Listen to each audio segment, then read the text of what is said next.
Aujourd'hui, on était à la phase finale d'élaboration du document de politique recherche et innovation du ministère de l'Enseignement supérieur de la recherche et de l'innovation. Donc, c'est un processus qui tire à sa fin parce qu'il y avait des ateliers et des réunions préalables qui avaient permis d'élaborer un draft de document par un comité de rédaction composé des membres du ministère et du cabinet de consultance Evipol, qui a été commis par notre bailleur de ce programme-là, qui est la Science Granting Conseil Initiative.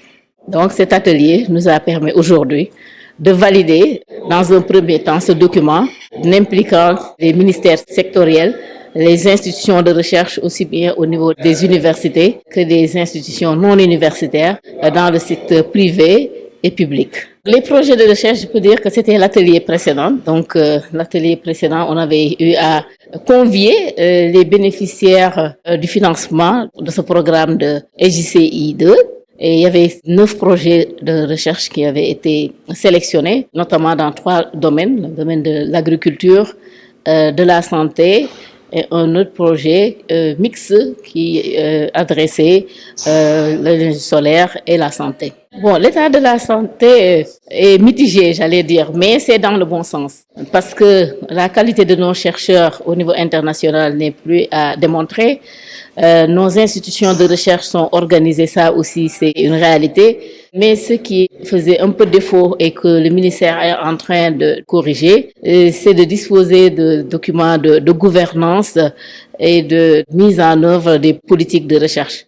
Donc on est dans ce processus de répondre à la directive du président de la République, c'est-à-dire d'élaborer le plan stratégique national de la recherche et l'innovation. Et on est dans ces phases-là. Actuellement, on est dans la phase d'élaboration du document de politique recherche et innovation, qui est un outil fondamental pour aller vers l'élaboration de ce plan stratégique national de la recherche. Donc c'est tout à fait heureux vraiment que le ministère ait pu mobiliser toutes les ressources humaines des institutions qui gèrent et qui coordonnent la recherche pour réfléchir et produire ce document très important que nous venons de réaliser et d'avoir aujourd'hui.